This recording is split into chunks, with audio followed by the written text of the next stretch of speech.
मुख्यमंत्री आज पुणे जिल्ह्याचा आढावा घेणार। दुपारी 1 वाजता व्हीसीद्वारे बैठक। सगळ्या आमदारांना बैठकीत उपस्थित राहण्याच्या सूचना। अजित पवारांच्या पुणे जिल्ह्यातील प्रस्तावित विकास कामांना फडणवीस चालना देणार। अजित पवारांच्या निधनानंतर पालकमंत्री सुनेत्रा पवार आज पहिल्यांदाच पुणे डीपीडीसीची बैठक घेणार। सगळ्या आमदार आणि खासदारांना तसंच जिल्हा नियोजन समिती सदस्यांना बैठकीचं निमंत्रण। सुनेत्रा पवार या व्हिडिओ कॉन्फरन्सिंगद्वारे लावणार हजेरी। दोन्ही राष्ट्रवादींच्या विलीनीकरणाविषयीची आज होणारी पत्रकार परिषद पुढे ढकलली। अजितदादांच्या अपघाताच्या निधनाच्या चौकशीचा विषय महत्त्वाचा, त्यासाठी काही बैठका सुरू आहेत, त्यामुळेच पत्रकार परिषद पुढे ढकलल्याची रोहित पवारांची ट्विट करत माहिती। शरद पवारांच्या राष्ट्रवादीची 17 तारखेला मुंबईमध्ये बैठक होण्याची शक्यता। सूत्रांची माहिती तर अजित पवारांच्या निधनानंतर शरद पवारांच्या राष्ट्रवादीची ही पहिलीच बैठकीत दोन्ही राष्ट्रवादीच्या विलीनीकरणावर चर्चेची शक्यता। उपमुख्यमंत्री सुनेत्रा पवारांकडून दिल्लीमध्ये पंतप्रधान मोदी आणि अमित शहांची भेट। मोदींसोबत सुनेत्रा पवारांची 40 मिनिटं चर्चा। एनडीएमधील घटक पक्ष म्हणून एनसीपी सोबत राहणार, मोदींची ग्वाही। सूत्रांची माहिती। राष्ट्रवादी भविष्यात सुद्धा एनडीए सोबतच राहणार। सुनेत्रा पवार मोदी शहांना भेटल्यानंतर सुनील तटकरेंची स्पष्टोक्ती। पहिल्या टप्प्यात 14 चार्टर विमान कंपन्यांचे स्पेशल ऑडिट होणार। डीजीसीएनं घेतला निर्णय, तर अजित पवारांच्या विमान अपघाताला कारणीभूत असलेल्या बीएसआर व्हेंचर कंपनीला यातनं वगळलं असल्याची माहिती। अजितदादांचा मृतदेह असामान्य रीतीनं फुगला होता असं डॉक्टरांनी सांगितलं। रोहित पवारांची माहिती। विमान अपघातावरून उपस्थित प्रश्न गृहमंत्री अमित शहांसमोर मांडणार। विमान अपघात प्रकरणी डीजी सेफ्टीचा तपास सुरू। अजित पवारांच्या मृत्यूचे सत्य निश्चितपणे बाहेर येईल। भारतीय चौकशी यंत्रणांवर विश्वास ठेवा, मुख्यमंत्री फडणवीसांचा रोहित पवारांना सल्ला। रोहित पवारांच्या चौकशीच्या मागणी संदर्भात आमचंही समर्थन। दोषींवर कारवाई झाली पाहिजे, पण अजित पवार यांच्या अपघाताला राजकीय झालर देऊ नका, अनिल पाटलांचं आवाहन। अजित पवार म्हणायचे, माझ्याकडे सुद्धा भाजपची फाईल आहे। भाजपला फाईल भारी पडत असेल, किंतु परंतु निर्माण होतच। अजित पवारांच्या मृत्यूवरून अपघाताची या ठिकाणी घातपाताची शंका उपस्थित केली जात असताना बच्चू कडूंचं हे वक्तव्य। भाजप म्हणजे विषारी नाग, भाजपला संशयानंच पाहिलं जातं। आम्ही भाजपसोबत दुश्मनी केली आहे, ते आमच्याकडे सुद्धा कधीही नाग पाठवू शकतात। बच्चू कडू यांचा हल्लाबोल। घाईत शपथविधी झाला, यावर कुणालाही बोलण्याचा संबंध नाही। रोहित पवारांच्या टीकेवर अनिल पाटलांचं उत्तर, तर शपथविधीचा निर्णय पक्षातील नेत्यांचा। पंकज भोयर यांचं स्पष्टीकरण। राष्ट्रवादी काँग्रेसच्या राष्ट्रीय अध्यक्षपदी सुनेत्रा पवार यांची निवड होणार। सूत्रांची माहिती, तर फेब्रुवारीच्या शेवटच्या आठवड्यात किंवा मार्च महिन्याच्या पहिल्या आठवड्यामध्ये होणार घोषणा। घोषणेसाठी पक्षाच्या राष्ट्रीय कार्यकारिणीची बैठक होणार। डीजीसीएकडून बारामती विमानतळाची पाहणी, विमानतळाची सुरक्षा व्यवस्था, धावपट्टीची स्थिती आणि तांत्रिक सुविधेचा आढावा। लवकरच या संदर्भात सविस्तर अहवाल सादर केला जाणार। अजित पवारांच्या संग्रहालयावरून जय पवार आणि पार्थ पवारांमध्ये मतमतांतर। सूत्रांची माहिती, तर जय पवारांचा पुण्यासाठी आग्रह, तर पार्थ पवार मात्र बारामतीसाठी ठाम। आज एसटी कर्मचाऱ्यांचं मुंबई सेंट्रल एसटी डेपोमध्ये आंदोलन। पगारवाढीच्या फरकाचे मिळणारे हप्ते बंद झाल्यानं हे आंदोलन। एसटी कर्मचाऱ्यांच्या मूळ वेतनात 6,500 रुपयांची वाढ करण्यात आल्यानंतर काही महिने हप्ते देऊन हे पैसे बंद करण्यात आले। देशभरात आज बँकांचा संप, कर्मचाऱ्यांचे नवीन कामगार कायद्यांविरोधात आंदोलन। रोख व्यवहार, चेक क्लिअरन्स या कामांवर परिणाम होण्याची शक्यता। 1 जुलैला महाराष्ट्रामध्ये रेल्वेचं चाक धावू देणार नाही। शेतकरी कर्जमाफीच्या मुद्द्यावरून बच्चू कडू आक्रमक। आज परभणीमध्ये महापौर आणि उपमहापौर पदाची निवडणूक पार पडणार। काँग्रेस, ठाकरेंची शिवसेना आणि अजित पवारांच्या राष्ट्रवादीच्या नगरसेवकांना इतर ठिकाणी हलवलं। परभणीमध्ये अजितदादांच्या राष्ट्रवादीनं नगरसेवक हॉटेलमध्ये ठेवले। सभागृहात अनपेक्षित घटना घडण्याची शक्यता। राजेश विटेकरांची प्रतिक्रिया, तर तडजोडी सुरू झाल्यात। राजकारणात काहीही होऊ शकतं, विटेकरांचं विधान। घातपात टाळण्यासाठी काँग्रेस आणि ठाकरेंच्या शिवसेनेनं नगरसेवकांना सहलीला पाठवलं। भाजपचे आमदार मेघना बोर्डीकर यांची प्रतिक्रिया। परभणी महानगरपालिकेवर ठाकरेंच्या शिवसेनेचा महापौर तर काँग्रेसचा उपमहापौर होईल। संजय जाधवांचं वक्तव्य, पण काँग्रेसच्या नगरसेवकांना वरिष्ठ स्तरावरून काही वेगळा आदेश आल्यास आम्ही आमचे पत्ते खोलू, जाधवांचा सूचक इशारा। धाराशिव जिल्हा परिषदेत सत्ता स्थापनेला वेग, तानाजी सावंतांच्या गटाला वगळून भाजप सत्ता स्थापन करण्याची शक्यता। चंद्रपूरमध्ये स्टॅम्प पेपरवर करार झाला। मुनगंटीवारांचं चंद्रपूरमधील युती संदर्भात वक्तव्य, तर फडणवीसांनी माझ्यावर सत्ता स्थापनेची जबाबदारी दिली होती असंही वक्तव्य, तर मी कधीही श्रेय घेण्याचा प्रयत्न केला नाही। किशोर जोरगेवारांचं प्रत्युत्तर। मुख्यमंत्र्यांनी 1 ऐवजी 1.25 वर्ष ठाकरेंच्या शिवसेनेला महापौर पद देण्यास सांगितलं. स्टॅम्प पेपरवर करार झाला. मुनगंटीवारांचं वक्तव्य. समर्थकांकडून मुनगंटीवारांचा धुरंधर किंगमेकर असा उल्लेख. जोरगेवारांना यातनं डिवचलं.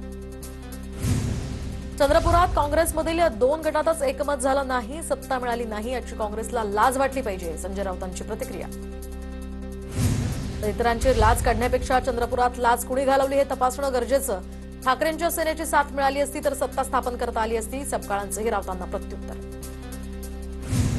मुंबईच्या महापौरपदी भाजपच्या रितू तावडे विराजमान. 44 वर्षांनंतर मुंबईमध्ये भाजपचा महापौर तर उपमहापौरपदी शिंदेच्या शिवसेनेचे संजय घाडी यांची निवड. नवनिर्वाचित महापौरांसमोर काँग्रेसच्या नगरसेवकांचा गोंधळ. बोलण्याची संधी न दिल्यानं संताप तर उपमहापौर संजय घाडींच्या भाषणावेळी ठाकरेंच्या शिवसेनेच्या नगरसेवकांचा सभात्याग. मुंबई पालिकेच्या महापौर आणि उपमहापौर निवडीआधी पालिका सभागृहात घोषणाबाजी. सभागृहात सत्ताधाऱ्यांसह विरोधकांची जोरदार घोषणाबाजी. देवेंद्र फडणवीसांसह एकनाथ शिंदेंच्या उपस्थितीवेळी सभा घोषणाबाजी. मुंबई पालिकेतील भाषणावरून आजी माजी महापौरांमध्ये जुंपली. मुंबईच्या महापौरांचं या ठिकाणी बरंचसं भाषण लिखित होतं. पेडणेकरांची टीका तर मी न वाचता सुद्धा भाषण केलं असतं पण महापौर म्हणून मुंबईकर लक्ष देऊन होते. ऋतू तावडेंचा पेडणेकरांना या ठिकाणी पेडणेकरांना उत्तर. कोणतीही नाती तडजोडीशिवाय पूर्ण होत नाहीत पण जर मुस्कट दाबी केली तर तडजोड सहन करणार नाही. बीएमसीच्या महापौर निवडीनंतर यामिनी जाधवांचं विधान. बीएमसीचा पदभार स्वीकारल्यानंतर मुंबई पालिकेनं महापौर उपमहापौरांना अधिकृत वाहनं दिली. महापौरांना या ठिकाणी वाहनं देण्यात आली. महापौर उपमहापौर तसंच समिती अध्यक्षांच्या वाहनाला भगवी पट्टी असणार.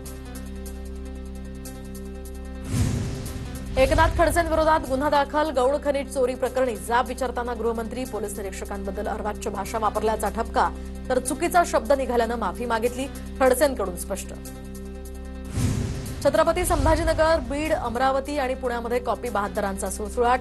संबंधित केंद्रांची मान्यता रद्द करण्यात येणार. पर्यवेक्षक आणि केंद्र अधिकाऱ्यांवर कारवाई होणार. शिक्षण मंत्री दादा भुसेंचा इशारा. पावसाळ्यापूर्वी सर्व रस्त्यांची डागडुजी व्हायला हवी. कामात चूक आढळल्यास अधिकाऱ्यांना जबाबदार धरून निलंबनाची कारवाई करू. ठाणे जिल्हा नियोजन समितीच्या बैठकीमध्ये उपमुख्यमंत्री शिंदेंचा इशारा. राज ठाकरे नरेंद्र मोदींना जास्तच घाबरलेत. संघाच्या कार्यक्रमाला लोक मोदी सरकारच्या भीतीने आले होते. माजी राज्यपाल भगतसिंह कोश्यारींचं राज ठाकरेंना उत्तर. उपमुख्यमंत्री एकनाथ शिंदेंकडून माजी राज्यपाल भगतसिंह कोश्यारींची भेट. ठाण्यातल्या शासकीय विश्रामगृहात जात कोश्यारींची त्यांनी भेट घेतली. धैर्यशील मोहिते पाटील हेच माझ्या हत्येच्या कटाचे मास्टरमाइंड. भाजपच्या राम सातपुतेंचा गंभीर आरोप. सुरक्षिततेवरून मुख्यमंत्री आणि पालकमंत्र्यांना सुद्धा पत्र दिल्याची माहिती. तर प्रसिद्धीमध्ये राहण्यासाठी असे आरोप केले जातात. धैर्यशील मोहिते पाटलांचं राम सातपुते यांच्या आरोपांवर प्रत्युत्तर. माजी आमदाराला कोण मारणार? उत्तम जानकरांची राम सातपुतेंवर टीका तर कुणी काहीही म्हटलं तरी संबंधितांवर कारवाई होणार. मंत्री जयकुमार गोरेंचं वक्तव्य. कोल्हापुरात शिवसेनेचे पदाधिकारी संतोष शिंदे यांच्या घरावर हल्ल्याचा प्रयत्न. कागल तालुक्यातल्या बेलवळ या गावातला हा प्रकार. जिल्हा परिषद निवडणुकीमध्ये विरोधात प्रचार केल्याच्या रागातनं घरात गुलाल उधळत असताना फटाके उडवले. राष्ट्रवादी उमेदवाराच्या समर्थकांनी हल्ल्याचा प्रयत्न केल्याचाही आरोप. धनगर आरक्षणाचा मुद्दा पुन्हा तापणार. शिर्डीमध्ये धनगर नेते आणि समाज बांधवांची राज्यस्तरीय बैठक. राज्यभरातील हजारो धनगर बांधव मुंबईमध्ये एकवटणार. एसटी आरक्षणाचा जीआर हातात मिळाल्यानंतरच आंदोलनाचा शेवट. दीपक बोराडेंचा इशारा. शरद पवारांची प्रकृती आता स्थिर. तब्येत सुधारल्यानं पवारांना 2 दिवसात डिस्चार्ज मिळणार. पुण्याच्या रुबी हॉल क्लिनिकमधील डॉक्टरांची माहिती. 16 फेब्रुवारीला पंतप्रधान नरेंद्र मोदींचा मुंबई दौरा. फ्रान्सचे अध्यक्ष इमॅन्युएल मॅक्रॉन हे सुद्धा 16 तारखेला मुंबईत येणार. फ्रान्सचे अध्यक्ष मॅक्रॉन 3 दिवसांच्या भारत दौऱ्यावर येणार. जमीन महसूल कायद्यामध्ये आता मोठा बदल. फडणवीसांच्या सूचनेनंतर हा निर्णय. बांधकाम आराखडा मंजुरीसाठी परवानगीची गरज संपली. अकृषक वापरासाठी जिल्हाधिकाऱ्यांच्या स्वतंत्र परवानगीची आता गरज नाही. आकारला जाणारा अकृषिक कर पूर्णपणे रद्द. सातारा जिल्हा नियोजन समितीची बैठक. 2026 ते 27 या आर्थिक वर्षासाठी 524 कोटींचे नियतव निर्धारित. तसंच सर्व जिल्ह्यातील प्रतिनिधींशी चर्चा करून आर्थिक वर्षासाठी 871 कोटींची मान्यता घेतल्याची पालकमंत्री शंभूराज देसाईंची माहिती. शेतकऱ्यांचा विरोध असणारे प्रकल्प आणू नयेत. सरकारला वारंवार सांगितलंय. विस्थापित होणाऱ्यांना प्रकल्प मान्य नसेल तर आग्रह कशासाठी? शक्तीपीठ महामार्गाला होणाऱ्या विरोधावरून अमित देशमुखांची प्रतिक्रिया. मी मराठे मोठे केले म्हणून माझ्या सुपाऱ्या देत आहेत. जवळचे लोक फोडून काहीही वदवून घेतलं जात आहे. सोलापूरमध्ये बोलताना मनोज जरांगेंचा आरोप. ठाण्यामध्ये बांगलादेशी नागरिकांविरोधात भाजप आक्रमक. ठाण्यातली भाजप नगरसेविका मृणाल पेंडसे यांच्याकडून मार्केटमध्ये पाहणी. बांगलादेशी नागरिक फळ भाजीपाला विकत असल्याच्या माहितीवरून पाहणी केल्याची मृणाल पेंडसे यांची माहिती. राज्यातील सार्वजनिक विद्यापीठांमधील प्राध्यापक भरतीच्या निकषांमध्ये पुन्हा बदल. तर आता गुणांकनासाठी 60 ते 20-20 हा पॅटर्न आता राबवणार. तसंच उमेदवारांच्या विविध पदव्या घेतलेल्या शिक्षण संस्थांचे NIRF आणि QS रँकिंगचा सुद्धा विचार केला जाणार. नीरव मोदीच्या दोन्ही भावांना फरार आर्थिक गुन्हेगार म्हणून घोषित करा. ईडीची मुंबईतील विशेष न्यायालयाला विनंती. निशल आणि नेहल मोदी दोघेही बेल्जियमचे नागरिक आहेत. सामाजिक कार्यकर्ते सोनम वांगचूक यांची कोठडीमध्ये असताना 24 वेळा वैद्यकीय तपासणीमध्ये सोनम वांगचूक हे पूर्णपणे तंदुरुस्त आहेत. त्यांच्या प्रकृतीबाबत कोणतीही चिंता नाही. केंद्र सरकारकडून सुप्रीम कोर्टात भूमिका स्पष्ट.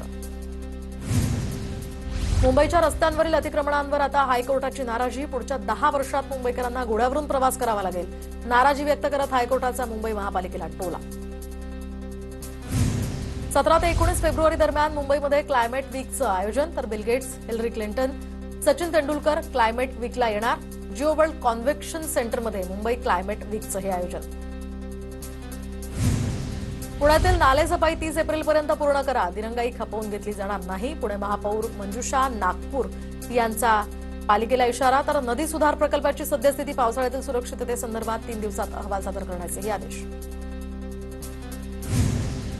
पुण्यातील PDCC बँक भरतीमध्ये आता गोंधळ. तर जाहिरात प्रसिद्ध होऊन 4.5 वर्ष पूर्ण होत झालेत. मात्र प्रक्रिया अजूनही अपूर्णच. बँकेनं सुशिक्षित बेरोजगारांच्या संयमाचा अंत पाहण्याचं ठरवलंय का? उमेदवारांचा संतप्त सवाल. CET प्रवेश नोंदणीला मुदतवाढ. MCA हॉटेल मॅनेजमेंटसाठी 18 फेब्रुवारीपर्यंत मुदत. 18 फेब्रुवारीपर्यंत मुदतवाढ देण्यात आली. व्हॅलेंटाईन्स डेजमुळे आता फुल बाजारात गुलाबांना मागणीसह दरातही वाढ. आगाऊ बाजारात डच गुलाबांच्या 20 फुलांच्या जोडीला 400 ते 450 रुपयांचा दर. गेल्या वर्षीच्या तुलनेमध्ये यंदा दरात 50 ते 100 रुपयांनी वाढ झाल्याची माहिती. माथेरानमधील ई-रिक्षा सेवा पूर्ववत सुरू. बेमुदत रिक्षा बंद आंदोलन मागे घेण्याचा निर्णय. रिक्षा चालकांना ई-रिक्षा चालवण्याचा परवाना मिळावा यासाठी ई-रिक्षा बंदचा निर्णय घेण्यात आला होता. माथेरानचे नगराध्यक्ष चंद्रकांत चौधरींसोबतच्या बैठकीनंतर आता हे आंदोलन मागे घेण्याचा निर्णय घेण्यात आला. डोंबिवलीमध्ये रिक्षा चोरी करणारी टोळी सक्रिय. चोरीची घटना सीसीटीव्हीत कैद. मानपाडा पोलीस ठाण्यात गुन्हा दाखल. आरोपीचा शोध सुरू. डोंबिवलीमध्ये माणकोली मोठा गाव उड्डाणपुलावर कार रेस करत स्टंटबाजी. व्हिडिओ व्हायरल होताच पोलिसांची कारवाई. सोशल मीडियाच्या माध्यमातून कार रेस आयोजित केल्याची माहिती. वाहन चालकांचे फोटो सार्वजनिक करत पोलिसांकडून झिरो टॉलरन्स असा संदेश. भंडाऱ्यामध्ये उपचाराच्या नावाखाली 10 दिवसाच्या बाळाची विक्री. डॉक्टरसह टोळीवर गुन्हा दाखल. एका महिलेला अटक. चौकशीत बालिका गोंदियाहून आणल्याचं निष्पन्न. मुख्य डॉक्टर आरोपी फरार. पुढील तपासही सुरू. मुंबईच्या भायखळ्यातील जयकृपा सोसायटीमध्ये 4थ्या मजल्यावरून लिफ्ट कोसळली. 5 रहिवासी यामध्ये जखमी झाल्याची माहिती. जखमींवर रुग्णालयात उपचार सुरू. सर्वांची प्रकृती स्थिर असल्याची माहिती. पंजाबचे माजी मुख्यमंत्री कॅप्टन अमरिंदर सिंग यांना ईडीची नोटीस. परकीय चलन व्यवस्थापन कायदा उल्लंघन प्रकरणामध्ये मुलासह चौकशीसाठी नोटीस.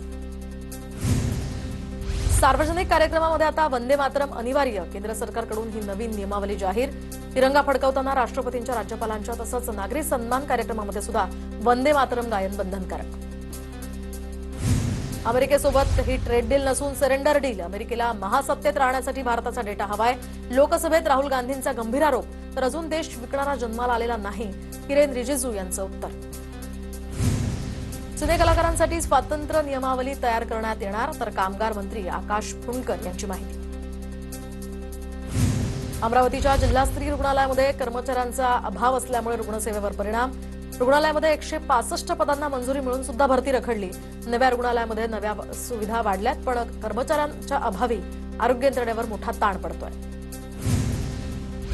कोल्हापुरात होणाऱ्या आंतरराष्ट्रीय क्रिकेट स्टेडियमला स्वर्गीय अजित पवारांचं नाव दिलं जाणार. जिल्हा नियोजन समितीच्या बैठकीत हा निर्णय. दादांच्या सूचनेनुसारच क्रिकेट स्टेडियमसाठी जास्त जागा मिळाली होती. स्वारगेट मेट्रो स्टेशनला अजित पवारांचं नाव द्या. राष्ट्रवादीच्या कार्यकर्त्यांकडून मेट्रोच्या संचालकांना हे निवेदन. महाराष्ट्र राज्यस्तरीय कबड्डी स्पर्धेला सुरुवात 4032 महिला खेळाडूंचा यामध्ये सहभाग आतापर्यंत गेल्या 4 वर्षात 2240 महिला आणि 27 ट्रान्स महिलांनी कबड्डी खेळली आहे. नागपूरच्या अंभोरामध्ये गंगा आरतीच्या धर्तीवर वैनगंगा महोत्सव होणार. महाशिवरात्रीच्या दिवशी विश्व हिंदू परिषदेकडून हे आयोजन केलं जाणार. नवी मुंबईच्या खारघरमध्ये गुरु तेग बहादूर यांच्या शौर्य स्मरणार्थ ऐतिहासिक सोहळ्याचं आयोजन. सोहळ्याला नरेंद्र मोदी सुद्धा उपस्थित राहणार. नांदेडच्या मुखेड तालुक्यामध्ये भूकंपाचे सौम्य धक्के. 3 रिश्टर स्केल भूकंप असल्याची नोंद. हिबट, कोळगाव, धामणगाव, मोटरगाव, जामखेडसह धनज या गावांचा समावेश. जमिनीतनं गुढ आवाज आणि हादरा बसल्याची माहिती. नवी मुंबईतील वनजमीन गैरव्यवहार प्रकरणामध्ये ईडीची मोठी कारवाई. कंत्राटदार JM म्हात्रे यांच्या मालकीची तब्बल 18 कोटी रुपयांची मालमत्ता जप्त. उरण आणि उल्वे परिसरातील 3 भूखंडांवर ईडीकडून जप्तीची कारवाई. छत्रपती संभाजीनगरमध्ये 6वीत शिकणाऱ्या विद्यार्थ्याचा लैंगिक छळ. वर्गातील 4 मुलांनी लैंगिक छळ केल्याचा आरोप. 4 अल्पवयीन मुलांविरोधात पोलीस ठाण्यामध्ये पोक्सो अंतर्गत गुन्हा. 5000 कर्मचारी ठाणे शहरातील जनगणना करणार. मे महिन्यापासून जनगणनेची मोहीम सुरू होणार, तर 2 टप्प्यांमध्ये ही मोजणीची प्रक्रिया असेल. पुण्यामध्ये टपाल कार्यालयात डिजिटल क्रांती. QR कोड स्कॅनिंगद्वारे या ठिकाणी व्यवहाराला पुणेकरांचा उदंड प्रतिसाद. गेल्या 3 महिन्यांमध्ये टपाल विभागाला 3,88,00,000 महसूल मिळाल्याची माहिती. एसटीच्या सवलतीच्या प्रवासासाठी स्मार्ट कार्ड बंधनकारक असणार, तर एबिक्स टेक्नॉलॉजीज लिमिटेडचा NSDL पेमेंट बँकशी करार. व्यवहारामध्ये पारदर्शकता यावी आणि प्रवाशांना सुलभ सेवा मिळावी यासाठी एसटी विभागाची महत्वाची माहिती. HSRP नंबरसाठी आता मुदतवाढ देऊन सुद्धा प्रतिसाद मिळत नसल्यानं 15 फेब्रुवारीपासून चालकांवर कारवाई होणार. परिवहन विभागाकडून ही कारवाई करण्याचे आदेश. नाशिकमध्ये सिंहस्थ कुंभमेळा लोगो डिझाईन स्पर्धेला देशासह विदेशातनं सुद्धा मोठा प्रतिसाद. स्पर्धेमध्ये 3000हून अधिक नोंदी प्राप्त, तर यामध्ये 70 नोंदी आंतरराष्ट्रीय स्तरावरून. कुंभमेळा प्राधिकरणामार्फत 20 डिसेंबर ते 20 नोव्हेंबर या स्पर्धेचं आयोजन करण्यात आलं होतं.